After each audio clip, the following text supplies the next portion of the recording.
Hello, welcome back to our creative videos. I'm Loretta Hayes from Hayes Sewing Machine Company in Wilmington, Delaware. And what we're going to do today is a really quick project. Super simple, great place to use up all of those like quarter yard, fat quarters, half yard pieces that you have in your stash, as well as some different length zippers.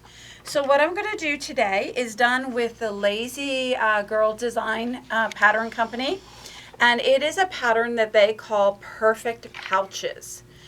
The directions will give you different sizes, 3 different sizes. So I'm actually going to be sewing the small one today. I have one already made up. This is the medium size, and then there's also a larger size. So what's really cute about this, you've got your zipper, and if you've not put a zipper in before, this is the one to do because it's super simple. It also has a little bit of a lining to the inside, so it makes for a really pretty bag. There's a little piece of batting in there, so that allows us to kind of keep the shape so it's not super floppy. And I could see just actually, once you've made a couple of these, varying the measurements so that you could create any size pouch you would like. So what I've done is I have cut out my pieces for my small pouch. I'm using a 14-inch zipper. We have bulk zippers that are 14 inches that are like 99 cents. The small size requires a 12-inch zipper, so the 14 inch is going to work out great. When you are doing your larger zippers, they are, I believe it was 18. Let me double check so I'm giving you the right. Yes, so you need an 18-inch zipper for the medium and the larger pouch. So the only thing you want to be aware of for the zippers is you want to make certain that the zippers are a coiled zipper, not a metal tooth zipper, or not a tooth zipper that is too hard to sew through, because we're going to be actually stitching right through the end of this zipper.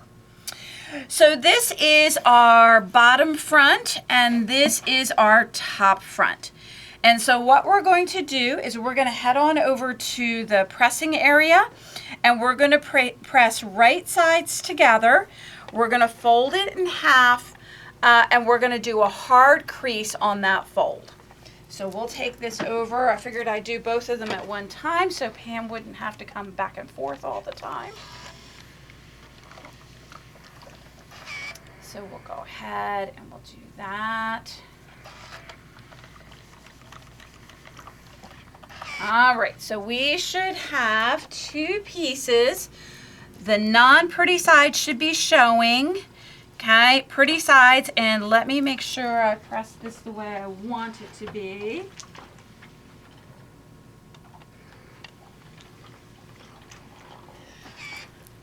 I think we've established I'm a little anal, so I wanted to make sure that the S was coming this direction rather than going up and down. So I've got that pressed, and I've got this pressed. So what we're going to do is we're going to start with the top, and we're going to tuck the zipper into that front. Now, she has given us excellent directions, and what I would recommend that you do, if you're working with a directional print like I'm doing here, okay, she has actually given us arrows. Can you see it on the... Do you see how it has the arrow pointing? So when you are looking at your design, if it's a directional design, the top of it's going to be here, and then it's going to fold over so you can see it the way the arrow does. She has even made it so that she has told you which side the zipper head should be in. So we're going to go ahead and we're going to put that to the left, and we're going to fold our piece over. So we've basically sandwiched our zipper into the top of our piece. So we then need to go and we need to change to a zipper foot. So we'll be coming back to our regular presser foot. in a bit here when we're sewing, but when we're actually stitching the zipper in, we need to use a zipper foot. Can you see them? Mm-hmm. Okay, so you can see that the zipper foot is about half the width of your regular foot, and that allows you to get nice and tight to the zipper. You can actually stitch a little along that edge, whereas if I was doing my regular foot, my foot would be rocking and trying to push that zipper one way or the other. So we'll go ahead and tuck our zipper foot on. On a Bernina, that's foot number 4. And so when we go to stitch this, we do need to take and move our needle position over. So I'm going to move it over to the left-hand side because my zipper teeth are on that left-hand side. And that's actually just a really good thing to know because they don't always tell you what side the zipper should be on. So the rule of thumb is your needle should always be on the same side of your foot as the zipper tape is. So if my zipper tape is over here on the left, my needle's to the left. If my zipper tape was over here to the right, I would move my needle position over to the right. So just kind of a good thing to put into your little arsenal of tips. All right, so we're going to go ahead and we're going to tuck this in. We're going to be sewing about 1/4 inch from this fold. So I'm not stitching right up against the zipper teeth. And the reason we want to do that is because then our zipper is going to be exposed and is going to show. That's why we wanted to pick a zipper that was kind of coordinating with the project. So we'll go ahead, get started, and we're going to sew about 1/4 inch from the edge. Now, here's the cool thing about this. You do not need to measure this. It can be, we can just eyeball it. The thing that's probably the most important when you're stitching this is to make certain that the zipper is snugged right into that fold. So we'll come to the end, we'll cut our thread, and then we can see the top because it's going to flip up going that direction. So now I'm going to just head over to the ironing board. Pam, you can just hang out.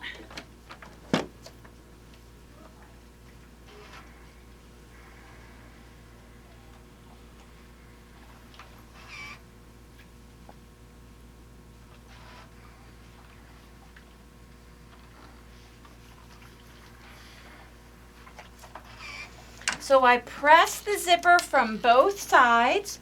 We want to make sure you're going to just take the time to tug on the fabric so to make sure that you pressed it completely flat. Sometimes with the zipper coil there, it's a little harder to get your iron in. When you're doing the back side, it's actually easier because the zipper coil's on the other side.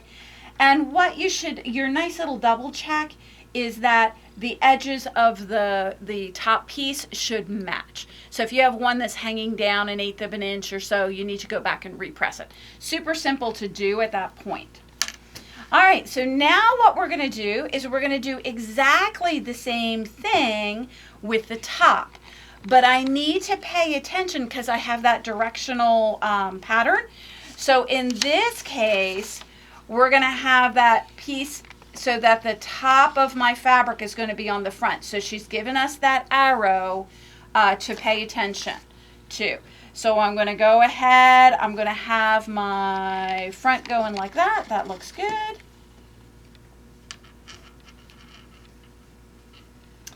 And we're going to lay this in, and what we want to do once again is we want to snug that zipper into the fold.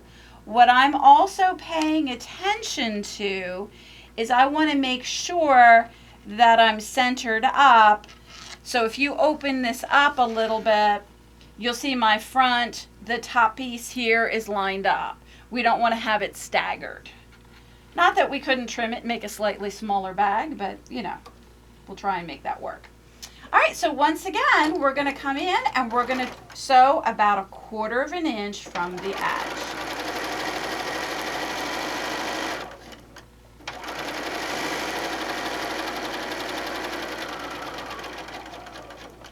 cut our thread, and then back to the iron we go. This time we're going to be pressing the bottom of our piece going along there.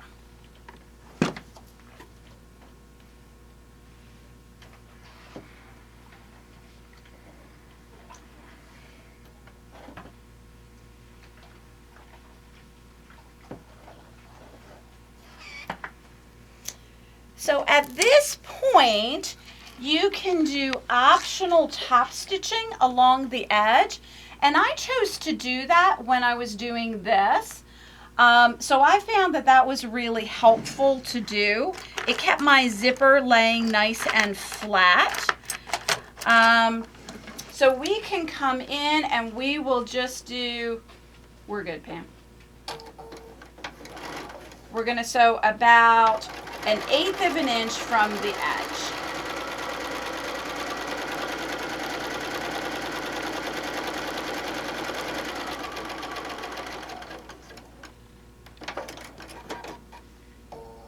And I think it just adds a little bit to the bag, gives us a nice little crispness to it.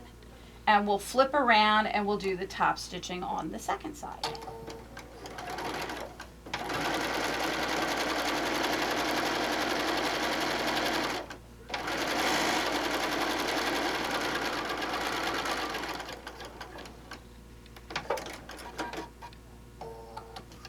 All right, so our pouch is getting to look like a pouch. You could play games with this. I mean, we could do a decorative stitch along there. You could put a little decorative ribbon if you want to jazz it up even more. So I think this pouch has just a lot of possibilities. All right, so now what we need to do is we need to get the back of the bag, because it's not a pouch until we can put our hand in it. And so what we're going to do is we're going to layer up our outside piece. So I'm going to put the pretty side of that facing down, and I've got that kind of the top bit of it facing to the top to remind me. Then I'm going to take a piece of batting, and you can see how small the piece of batting is. So you know, you can use for these pouches, you don't have to cut batting for it per se. You know, oftentimes we have those pieces that are left over from the edge of a quilt or that kind of thing. Be a great way of recycling and using those. And then the last thing that we're going to do is we're going to layer up the lining piece. So when you open up the bag, that's what shows up in that center piece there. So we definitely want to have the pretty side of that facing outward. I have a solid fabric today, so I'm lucky I could go either way, but you want to make sure that you definitely have the pretty side facing out. All right, so now we've just layered that up. We do not need to sew this together. If you're doing the larger bag and you're like, maybe it'll shift a little bit, maybe take a little 505 spray and spray them together, but there's no quilting needed to do on here. All right, so now we're going to take the unit that we put together with the zipper, we're going to come over here and we're going to flip it around. So we have the zipper head down, and we've got the edges lined up as best we can. Now, this is where it's, you know, you're super excited. We're like, oh, this is going together so well. This is where we can get ourselves into trouble. So what you want to absolutely make sure you do before you progress on to the next step here is you need to pause and you need to unzipper the zipper about halfway. If you don't do that, then it's going to be almost impossible for us to open up the pouch. So we've got basically right sides together. Oh, and I don't have right sides together. Always better to double check. There we go. Now I have right sides together. Cool. All right, and I'm just going to go ahead and throw just a couple of clips that's going to sandwich this all. That way I don't have a lot of edges moving.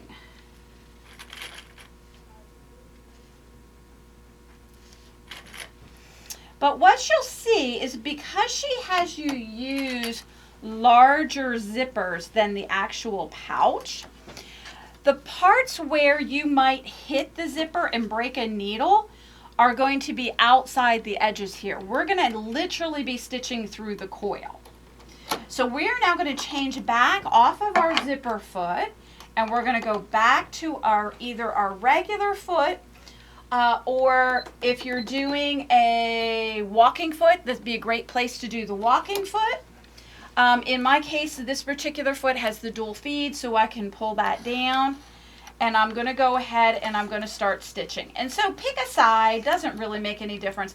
I try not to start on the corner because when I'm doing that corner bit, there's enough things going on that corner. We're going to be clipping it and whatnot.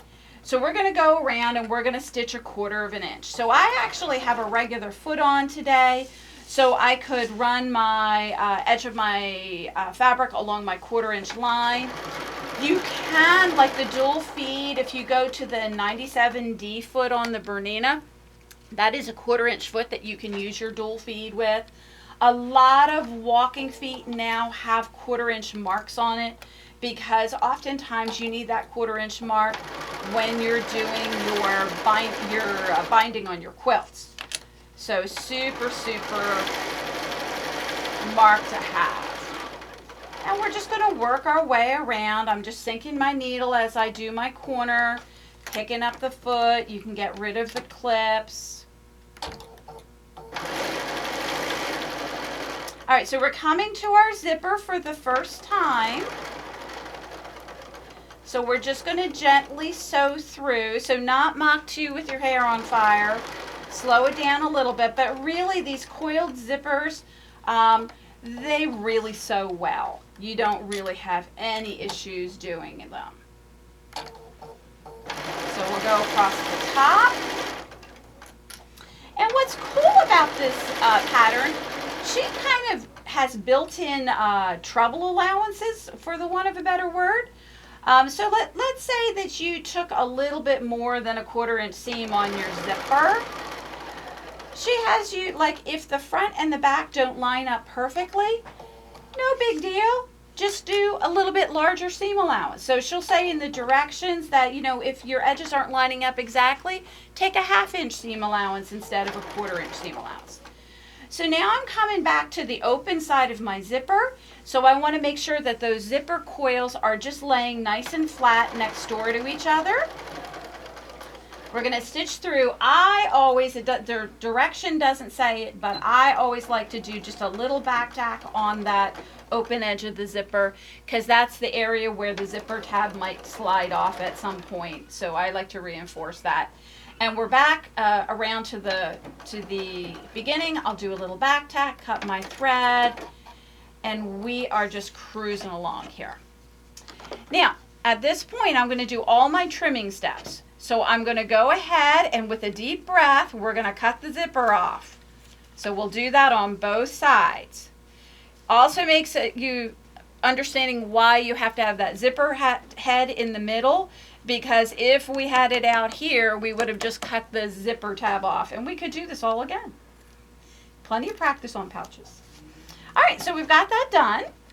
We're then going to come in and we're going to do our corners. So this is fairly bulky with the batting in there, and I like to be a little aggressive with my trim up on my corners. So I do the standard trim the corner across the end that you see on most patterns, and then what I do is I come back and on either side of it I trim a little pie-shaped wedge. Can we get in close to that? Down? All right, good. So we've wedged it out. So each corner is going to get 3 clips.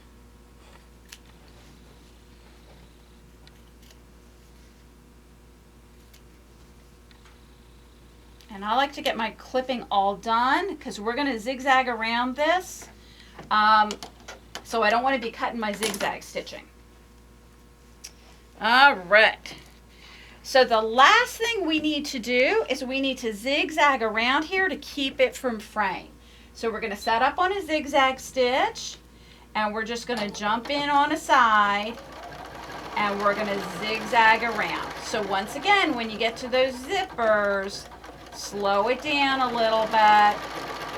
If you're doing the coil ones, it really won't be a crisis, but you don't want to go through there with your Mach 2 with your hair on fire. So we'll pivot around. We'll stitch. I'm actually stitching a little more into the air where I did those extra wedge cuts, and that's fine, just so long as the thread is wrapping around the edge of the fabric, it'll keep it from fraying.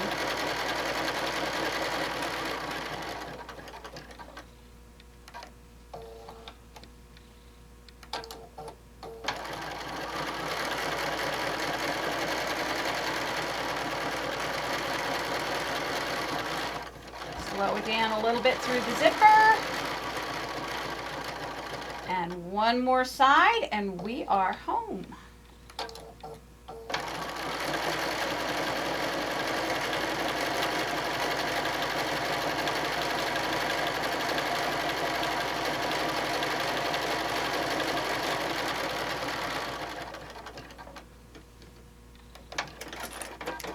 All right, so I'm going to take this out. I'm going to trim up any little hairs because they're going to be on the inside of my bag. So we're looking good. Because I left the zipper halfway, I can get my hand in there and I can unzip, and we can now flip our bag over and poke out the corners. And it works so much better if you have a point turner. Point turners are sharp, but not as sharp as a pair of scissors. The urge is to pick up these and poke those through the corner, and a lot of times they literally go right through the corner. So this goes in so we can give that a quick kind of crispness. And this is where doing that extra trimming gives you such a professional looking corner.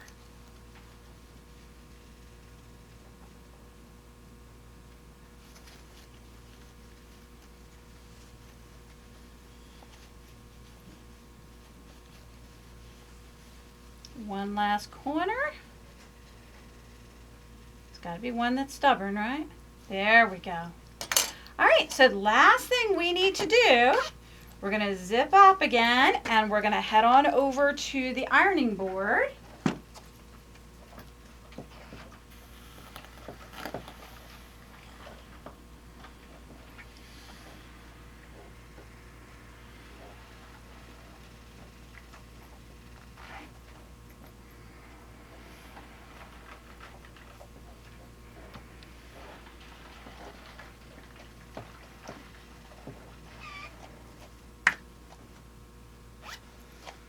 And ta-da! We have our pouch.